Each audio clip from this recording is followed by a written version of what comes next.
staggering new twists in the Kyron Horman investigation. New court documents. I'm holding them right here in my hand. They're hot off the presses. Accused stepmom Terry Horman of, are you sitting down? Starting up an affair sometime after little Kyron vanished.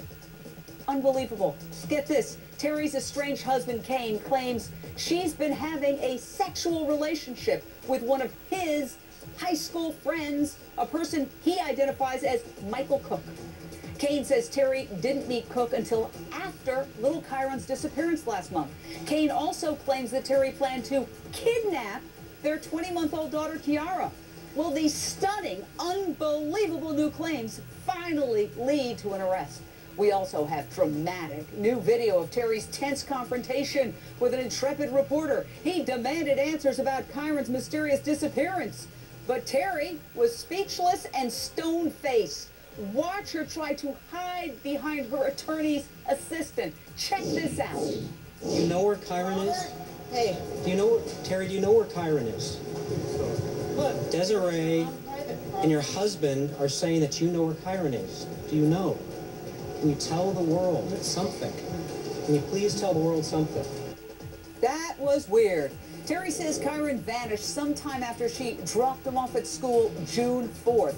She gave a detailed account of exactly where she was that day, but police say her bank card, her cell phone records contradict her story.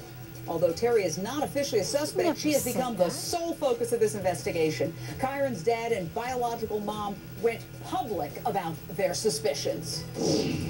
I've known her a long time. I know she's lying. I am taking your calls on these extraordinary developments. Again, claims of an affair by Terry started up purportedly after her stepson disappears on her watch. 1-877-JVN says. That's 1-877-586-7297. I want to welcome my fantastic expert panel, but let's begin with investigative reporter Michelle Sagona, who's all over this one. Michelle, what is the very latest? Lay out these stunning new developments for us. Well, as you mentioned, those papers are hot off the press. I have a copy of them as well in my hand, Jane, and they indicate that Terry may have had a sexual relationship with one of Kane's childhood friends. Now, if this is the same Michael Cook that Kane knew, I spoke with him late last week, and he said he told me that they actually met later on or earlier on, and that they had been estranged for some time, and that they reconnected only recently after Kyron went missing. That's the first thing. The second thing Wait, I gotta go back to that. You spoke to Michael Cook? If it is the same Michael Cook who claims to be one of Kane's childhood friends, I spoke with him. I've got him in my cell phone. He said that he was going to Washington, D.C. last week. I spoke with him maybe about 5 or 6 days ago, and what he said was that that he and Kane, they had reconnected about 8 or 9 months ago. They had been meaning to kind of get together and to have dinner and things like that, but it just never happened. But then when Kyron went missing, that's when they were all really kind of brought together and reunited. There's a small group of friends there. Well, this document, this court document, says that this guy is a childhood friend of Kane's. That's correct. And so that's astounding. Did he mention being involved with Terry? No, he did not mention being involved with Terry. He said that their goal was to be able to, continue helping, assisting the family, and looking for little Kyron. Wow, this is amazing. And I got to say, Michael Cook, if you're out there, no, you haven't been accused of anything, and we would love to talk to you and have your side of the story. We're trying to reach out to you. Yeah, we haven't been able to. Did you reach him today? Because we've been trying to find him. Now we find out right here on Issues that you have a cell phone number. Have you been able to reach him? No, I've not been able to reach him. No, I reached him. I reached out to him last week. And like I said, again, if it's the same Michael Cook, which I think that it is, I reached him over Facebook. I left him my number, and he called me. All right, well, listen, if you're watching, call us. Call us, Michael Cook, because your name has come up in this court document. This is extraordinary. Let's listen to Terry Horman's other extraordinary confrontation with KATU reporter Dan Tilkin. Check this out, people. They're saying that you failed 2 polygraph tests. Did you fail 2 polygraph tests? Can I please speak with her? Why won't you talk with investigators? Are you cooperating? Terry, do you have anything to say? Do you have anything to say? Do you know where Kyron is? Yes or no? Can you tell us yes or no?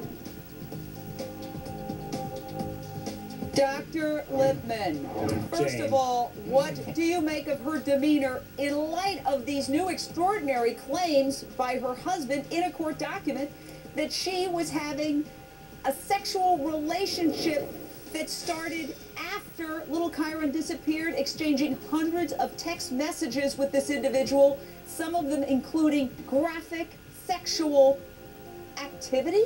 Well, let's keep in mind that this has not been confirmed yet, but if this turns out to be the truth, it certainly adds a good deal more substance and weight to the reasons why, and this has been confirmed in the restraining order, this is no longer an allegation, that she hired their landscape gardener, offering $10,000 to kill her husband, and this would provide, obviously, a motive for that act. Now, with regard to her demeanor, look, this is a thrice divorced, angry, jealous woman who, after the birth of Tiara, experienced a postpartum depression, so probably had increased psychopathology. And so we're dealing with someone who is in the grip of jealousy, anger, and rage, and unable to visit it upon her husband.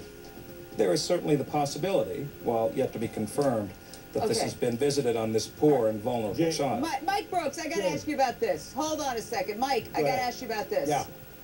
The documents made public show Terry was accused of making sexual overtures to the potential hitman similar to those she made to this Michael Cook. That's exactly what I was going to bring up, Jane. On section 14, it was this first to last page of the court document says, quote, law enforcement has informed petitioner's attorney that respondents stated personal relationship concerns and sexual overtones to Mr. Cook resemble those made to the man respondent previously attempted to hire to murder petitioner. Petitioner being Kyron Horman. I'm almost speechless, but I have to ask a question. Should Kane get a restraining order against this individual who has been listed in this document as Michael Cook? Again, we invite this Michael Cook on our show. He's not suspected of anything, but the reason I ask that is that Kane claims that Terry took the restraining order to Cook's home, where Cook purportedly photographed the document, which included Kane's new address, and that he purportedly Google mapped the new address. Janie Weintraub, what are your thoughts on this? You know, my thoughts are three things. Number one, let's remember that this alleged contract with the gardener happened in 2009. That was just 3 months after she had given birth to their baby. So, you know, clearly this is a postpartum depressive move. And when you talk about what's current, you can't even think about 2 years ago. It's stale information. That's number one. Number two is the fact that she made overtures or similar to the same that she made 2 years ago. You know, that's a police officer's opinion, and it's no more similar than probably saying, you know, hey, why don't you come to my house? I mean, we don't know. Something, Mike Brooks.